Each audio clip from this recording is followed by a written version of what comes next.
Good afternoon. You're watching the Business Today show powered by National Stock Exchange. I'm Sakshi Batra, and here's where you will get all the closing action of the stock markets. First up, let's look at the top headlines this hour.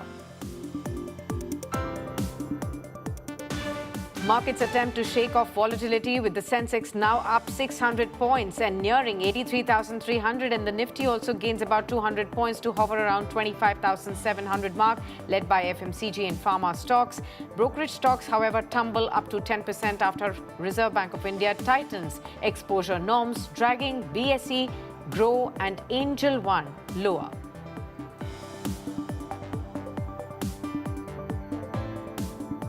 JSW MG Motor India is gearing up to expand exports to African markets after shipments to Nepal and Bhutan. That's what the MD and CEO Anurag Mehrotra has said in an exclusive conversation with Business Today. He's termed the proposed FTA with the EU historic and has also said demand is expected to revive.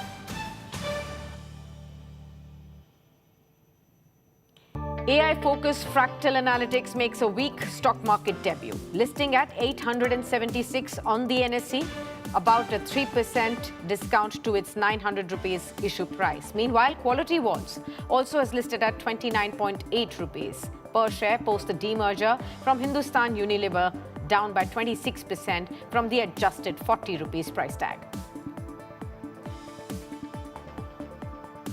Precious metals see profit booking pressure. Gold and silver slip on the MCX after Friday's sharp rally. MCX gold now falls 1,200 rupees to 1.55 lakh rupees per 10 grams, while silver tumbles 8,000 rupees to now trade at 2.37 lakh rupees a kilo.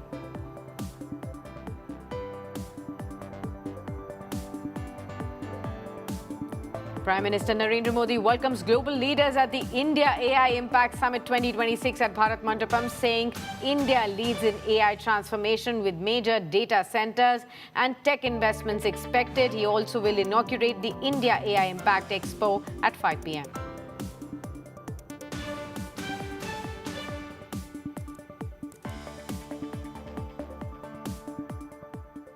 Straight away looking at the top breaking news on your screens, viewers. This is with regards to Anthropic and its India's plans. Anthropic has opened India's office in Bengaluru. India is the second largest market for Claude. That's what is as a statement coming in from Anthropic. India revenues have doubled in the last 4 months, and Anthropic has now announced several partnerships as well. What we're also given to understand is that there's a lot of anticipation on how there could be a partnership with Reliance Industries in the works. Of course, this is unconfirmed news at this point in time, but there's a lot of buzz, and because of which we are seeing some uptick on Reliance Industries at this point in time as well. Several media reports have been indicating so. We're yet to get a confirmation on that, but clear statements coming in from Anthropic. They believe India is their second largest market. India revenues have doubled in the last 4 months, and therefore the first office that they've opened in Bengaluru now, and that brings the focus on AI yet again as well. Let me quickly welcome our guest on board. Sharmila Joshi, market expert, is now with us. Warm welcome to you, Sharmila. Always a pleasure to have you with us. Well, apart from the markets and the buzz there that we are discussing and will discuss through the course of the session, it's the focus on AI, of course, in New Delhi. That's become the epicenter for AI in the world now, with the top leaders from the world of AI descending in New Delhi. And of course, conversations on how India could be now seen as the AI hub of the world in future. Also, now Anthropic making that announcement that they have bought their first office in Bengaluru. We are looking at a lot of clear focus, strategic focus from global AI firms into India. How do you see this? So I think we're a little late to the party, but now we are there. And it goes without saying that, we have the talent pool, which is why somebody like an Anthropic is saying that their revenues have doubled in 4 months or so. So the base is small, let's not forget that. But obviously it has a potential to grow, as I said, because we have the talent pool. I think perhaps the things that we are lagging behind are things, more the infrastructure things like data centers, etc. And this year's budget did outline several moves to even bridge that gap. So I think we are now on the right path to really take the AI story forward. And hopefully, over the next couple of quarters, we will see a lot more even from the already listed Indian IT companies in terms of what their initiative towards this whole the AI bit is going to be, and how they're really going to target business going forward there. So I think yes, good news. While we do need to keep at the back of our mind that it is a threat to the way we've been traditionally doing IT business, but it goes without saying that we have the talent pool, and it's just a matter of time as to how we really pivot to play this to our advantage. Absolutely. But Sharmila, today Anthropic is making that positive announcement about India. But last week when Anthropic was in the headlines, it actually led to a sharp crash across the IT stocks back home in India. It somehow raised concerns of whether those aspects that were earlier thought to be AI proof are also going to get impacted. Then what will traditional companies within the AI space really do? At this point in time, the IT stocks are up and about. It's moving to the high point of the session, but we've seen an extreme amount of volatility over the last week. What would you say? Yes, that's exactly what I was alluding to, because I think that the way our companies have traditionally been doing business, there have been changes because the clients have asked for it, largely because the clients are now working AI into the solutions that they want these companies to offer. But now this just simply means that you have to take a call of how you're going to step up the offerings that you have. Because as I said, it's the talent pool is not in question over here. It is not that we don't have the people who can deliver. It is just that you need to now evaluate how big a threat AI is, because it's a very real threat. There is no getting away from that. I think this last week's shakeup has certainly proven that we are not immune from the AI piece. Really, now the danger is really at your doorstep, and now you have to address it. So as I'm saying, maybe over the next couple of quarters, we will see that happening. I'm not too positive, therefore, on IT stocks at this point in time. Not that I'm saying that you should sell it, but I think definitely now this is a space that you need to watch, simply to see how they make the adjustments and where really the growth stories emerge within that space. Right. You did talk about IT stocks. You're still skeptical at this point in time. What about Fractal? This was being seen as India's first AI, specific company that would give an opportunity to retail investors at this stage. But the kind of negative debut that we've seen from it again has brought back a lot of questions to retail investors that whether one should really jump onto the name of AI and look at any company that launches with a business in AI. Or what really went wrong with Fractal, would you say? It's difficult to tell really, but I think anything that is sort of new age has been through these sort of growing pains when they have listed. We can take any sort of new age company that we have there, and then when earnings are stabilized, we've seen them really move up. So I think the question you need to really be asking yourself is that how serious do you think AI is going to be going forward? And I think it's a very serious threat that we are seeing, and that we need to be a part of the story and not on the sidelines. And therefore, I'm quite positive on Fractal. So I will wait to see how the stock reacts, in the sense, you do have in the stock list, you also have people who are there in the IPO just to flip their money. And so those people need to take a call, and we need to see whether sell further and the stock falls. But having said that, as a business and as an opportunity, I think there is definitely something that Fractal offers. And I would be quite positive on the stock. Okay, you'll be positive on the long term as far as the stock is concerned. Let's also focus on how AI is looked at as an impact that it has on the jobs. And now we are getting to hear that experts do believe that AI need not cost jobs if India moves fast. At the India AI Impact Summit, it is the Chief Economic Advisor, Anantha Nageswaran, who's called for urgent, holistic reforms to align AI adoption with mass employability. He has warned of the window of opportunity, which is now open, but may not stay open forever. Let's listen into what he had to say. India can become the first large society to demonstrate that human abundance and machine intelligence can reinforce and not undermine each other. This will not happen by drift. It will require urgency. It will require political will. It will require state capacity. And it will require a clear national commitment to aligning technological adoption with mass employability. It has to be a Team India effort, including the private sector and academics, as well as policymakers. The window is open still, but it is not indefinite. For India, this is not a debate about the future of work. It is a decision about the future of growth, social stability, and cohesion. We must act and act now. The first step begins with a reform of our education and pedagogy and the teaching and the imparting of foundational skills. And that is where the path to co-creating prosperity with AI and employability in the age of AI, and that is where the path begins. Right, let's move on to another breaking news coming in on your screens, viewers, and this is with regards to Tamil Nadu today announcing two major foreign investments in the areas of aviation and mechanical parts.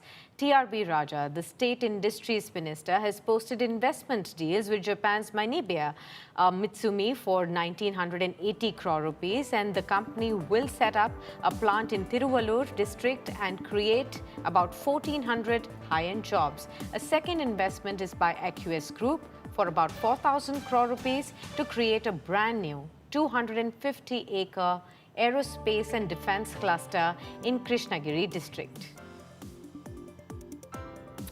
All right, let's move on and look at some of the other aspects then. So if not the IT space immediately, what is catching your attention, Sharmila, right now? What are you focused on? Overall, my sense is that sort of the worst is behind us because, I think that the budget is out of the way. The US deal, hopefully we'll see something happen on that because now, the PM has spoken to the president and things seem to be moving. So we might hear something about that. So I think the market is sort of now ready to get on with it sort of, and look at stocks from a investment point of view as in what the PE is, whether the fundamentals justify, whether the businesses look good. So I think now the focus will be on earnings and how you are looking at the Indian economic story going forward. So which is why we are seeing a lot of buying in steel stocks. I think that's likely to continue because there seems to be definitely a feeling that domestic steel prices will go up from here, which is why we are seeing a move in across the steel space. Then I think again, FMCG to my mind will be another sector which will be very interesting to watch. Simply because, I think the GST implication in autos, which we've already seen play out and which hopefully will play out even further. We saw a beginning of that in FMCG because a lot of FMCG stocks also stand to gain from the cuts that we have seen in GST, but we haven't seen a real move over there in the last 1.5 years. I think that's likely to happen. And I think the banking and financial space is definitely a space that's going to be interesting to watch. So, these would be broadly the 3-4 sectors that I think are interesting going forward. Okay, fair point. Let's also shift focus to the auto space at large, and this is with regards to JSW, MG Motor, and how that is lining up an expansion into African markets after completing vehicle shipments to Nepal and Bhutan. And that's what Mr. Anurag Mehrotra, the MD and the CEO, has said, speaking to Business Today's Chetan Bhutani. Mehrotra has also indicated on the upcoming FTAs over the next 18 to 24 months and how those could be historic, while GST rationalization and how that has supported in revival of the demand. He also expects the auto sector to post high single-digit to low double-digit growth, with the company targeting an outperformance of the broader market. Let's listen in. The government announced a series of GST cuts. How has it been for you at JSW MG when it comes to the demand? Of course, January saw impressive sales for you. What is the outlook looking forward for the industry? Great. I think it was a landmark decision by the government. GST rationalization, if you remember, the first half of the year was not very good for the automotive industry. But as soon as the Prime Minister announced the GST rationalization, the industry has actually grown by double digits or more. In 2026 calendar year, I think all estimates suggest that it should be in the high single digits to early double digits, primarily also because of the first half of 25, which was a bit muted. And we expect from all the product launches that are set up for the year, we should be looking at growing faster than the industry. So, and we are anticipating about 5 to 6% growth for the industry. So, are you looking for a double-digit growth for this year, calendar year? Yeah, at least for JSW MG, we should be looking at a double-digit growth. All right. Of course, government has signed a whole lot of FTAs with various countries, especially in the India-EU FTA. The US has been announced. How good are we looking at when it comes to the India-EU FTA in particular? Do we stand to benefit as JSW MG? I think the government's done a fantastic job. Till a couple of years ago, India had one of the lowest number of FTAs. And in the last 12, 18, 24 months, there's just been a surge of FTAs that have taken place. We would wait to see the entire notification so that we can understand the nitty-gritties and look at then assess the kind of opportunities it presents. But fantastic work by the government. And when it comes to the exports and manufacturing in India, where are we standing at? And you, of course, have spoken about the new energy vehicles. A whole lot of you have been very interested in that as well. When do we see that happening? And any number to that, sir? So exports we've been doing to Nepal and Bhutan currently. We are exploring the African continent. Okay. And as soon as we have something concrete to talk about, we will make sure we call you.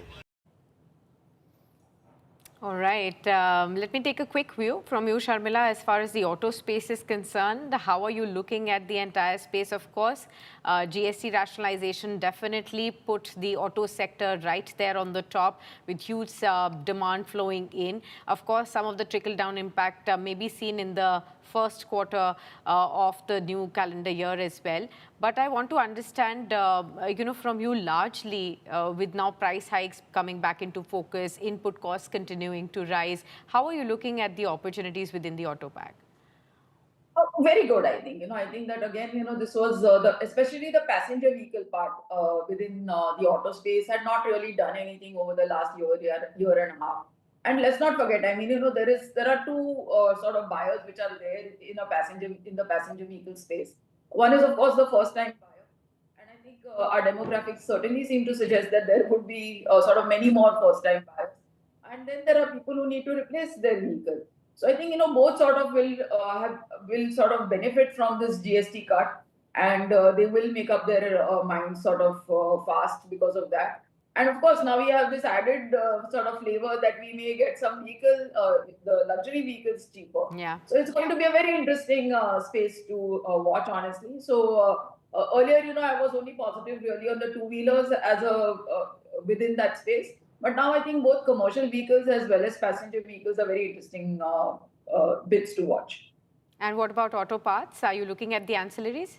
Absolutely, absolutely. I think, it goes without saying that if you see the buying return to passenger vehicles and commercial vehicles, then the ancillaries will stand to gain. Especially, I think, if you really see the European deal sort of get finalized, then you will see a lot more auto ancillaries really joining seeing that upward move, because there are a lot of these companies which are suppliers and have factories in Europe. So hopefully they will gain from that. Okay, fair point. Another key story that we've been tracking through the course of the day, and viewers you must definitely be aware of, is what's happened with the Reserve Bank of India, talking about revised set of norms for lending to the brokerages. We have seen stocks of the capital markets related, brokerage related stocks really fall in trade today. BSE, MCX, even Angel One, Grow. These are the stocks that have actually fallen up to 10% in trade. This is after the Reserve Bank of India has tightened the lending rules, demanding full secured funding and stricter collateral for margin trading. And this has forced firms like BSE and Angel One to seek costlier alternatives, potentially impacting their earnings, maybe even profit margin significantly. And the new regulations now come into effect starting April. So let's try and understand what's happening there. Most of the stocks are still under pressure. Angel One's down by 5%. You can see Nuvama, other stocks also down. But how would you look at this announcement by the Reserve Bank of India? Of course, over here, we are seeing an immediate impact on the stocks. But how do you really see over the next 1-2 quarters this to play out? Of course, 1st April onwards is when it will kick in. And therefore, the first quarter of FY27 and the couple of quarters will be important to watch out for if there is an impact on profit margins, on the bottom line as well, on the volumes per se. How would you look at all of that? I personally think that it will all sort of rationalize over the next 2-3 months once it comes into effect. Because ultimately it's going to be the investor which is going to bear the brunt of this. Because earlier, if my broker was asking me for some X margin, now he's just going to ask me for my entire money upfront. So I think any sort of a solution which is tied to also your banking, you perhaps may not suffer so much. But it will be these standalone brokers who will have to ensure that their clients have enough funds or they have pledged their shares or so on and so forth. So it does sort of step up and amp up the kind of requirements that that they had and how much. Of course, if you want to trade, then you'll have to provide that much more margin, and also what that margin can be, what was allowed earlier, what is not allowed earlier. So there will be those 2-3 months for all those things to sort out. But to my mind, it should not make too much of a difference. It will probably make a lot more difference, more than investors to traders, because anyway they were hit by the increase in the SDT, and now they'll also have to step up and pay more margin. So I think everything is sort of being done in a way to sort of curb traders more than anything else. Fair point. Let me also ask you to give us an overall view of the earnings season that has, we are in the fag end of it. So what has your true understanding been? How is your analysis been of the most of the earnings that have come in? And of course, basis that, are there any upgrades, downgrades that you're already penciling in? So I think it's been a good season overall, if you ask me. And I've not done too much of a deep dive, but from whatever it's overall been even if the number is not good, it certainly seems to indicate that things are getting better. So that's the, I think, key takeaway for me, because a lot of the measures had really only 1 or 2 months to sort of play out, whether it is GST or whatever, and we need to see how companies really build on that and how it really impacts their earning going ahead. And I think another critical thing to see would be to see whether the capex cycle sort of comes back. If you see some further cuts, RBI take further cuts, and how it is passed on, etc., which has not happened this time. So having said that, I think the stocks that have run up are the stocks where the numbers were good. So it's been a sort of a mixed bag. I think the autos have clearly meaning the results there have been really good, and we've seen, I think most of them are at Ashok Leyland, for instance, I think was at an all-time high. So the numbers there have been very strong. I think some of the FMCG stock, there used to be a small stock which I used to track called Honasa. There the sort of numbers came in line with what my expectation was. Trent was another stock I like. There the numbers were good. You are seeing those things that you thought would happen now beginning to happen, sort of. Fair point. Let's look at, winding up the markets and wrapping up that for all our viewers. And we'll come back to Sharmila for all the questions that our viewers have sent us. 210 points of an uptick. We managed to end about 25,681 on the Nifty. So we pulled up from the day's lowest point for sure. The Nifty gainers include, of course, Adani Enterprises, Max Healthcare, Axis Bank kind of stocks. We've also seen how most of the sectors have really rallied in trade. PSU banks, the top moving sector today. You're looking at real estate, private banks, infra. All of these sectors have moved up, and PSU banks has ended at the high point. You can clearly look at the kind of volumes being seen there. Private banks also over 1% higher at the day's high point. You're also going to be seeing infrastructure stocks. That's also something that you should be definitely looking at. Real estate has moved up about 1.5%. Pharma stocks also. So the pharma stocks, healthcare stocks, that's also moved up in trade. I think barring auto and media, rest all of the sectors have moved up. Even the broader markets, mid and small caps, have managed to end in a positive note today. On the Nifty, let's pull up now the top gainers on trade. You have Power Grid, that's moved up about 4.5% higher. That's where the move is. Coal India is up by 3.3%. HDFC Bank is up by 2.4% as well. So you can clearly see a range between 2.5% to 4.5%. Adani Enterprises, Axis Bank, Cipla, these are the other top movers in trade right now. On the lower end, if you look at the key stocks, it's Tech Mahindra, Maruti Suzuki, it's Hero Moto, 1.5% kind of losses there. But that's how the markets have shut off, finally moving to the high point, giving us some sense that all's not lost and we could now see some more recovery after Friday's massive losses in the markets that we saw. Sharmila, we have a lot of questions coming in from our viewers, so we'll start taking those now. Shivani from Delhi has sent the first question, and this is again on the brokerage stocks that we were asking you about. So she says brokerage stocks are sliding in trade. Could this be a buying opportunity instead to buy the dips? Of course, capital markets are not shutting shop. So for those who are looking at this dip as a buying opportunity for the long term, what would you say, Sharmila? Oh yes, absolutely. And as I said, perhaps wait for a quarter or so, just see, or not even a quarter, just give it till April and see what further news you hear, and then take a call.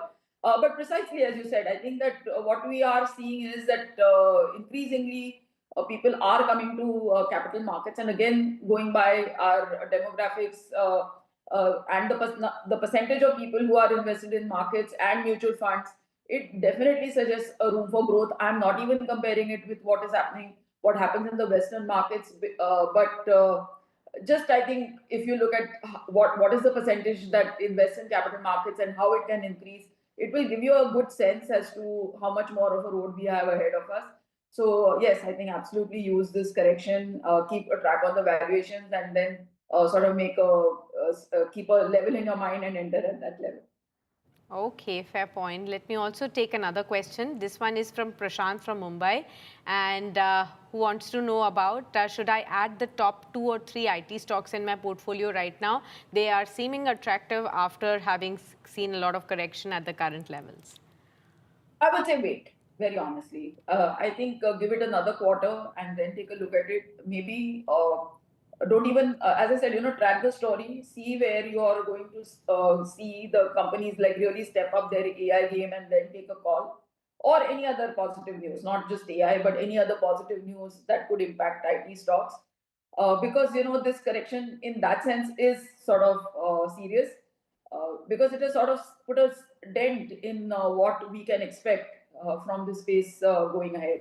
So some further PE rationalization can happen. So I think it's a good sector. I'm not saying that it's going to correct from here, but to enter afresh, I think just wait a bit and just see how things really play out. Wait it out. That's the clear view there. All right, Sharmila, we'll leave you with that. Thank you so much for your time and for all the insights that you always share with all our viewers. Good to have you with us as always. And viewers, before we wrap up, remember the global spotlight is on India as India AI Impact Summit 2026 kicks off today at Bharat Mandapam in New Delhi. The 5-day summit will be inaugurated by Prime Minister Narendra Modi and will focus on the key global challenges from job disruption and child safety to AI governance. World leaders, global tech firms, startups, policymakers and academia are all gathering to shape a shared roadmap for the future of artificial intelligence. With over 2.5 lakh visitors expected, the summit positions India at the center of the global AI conversation.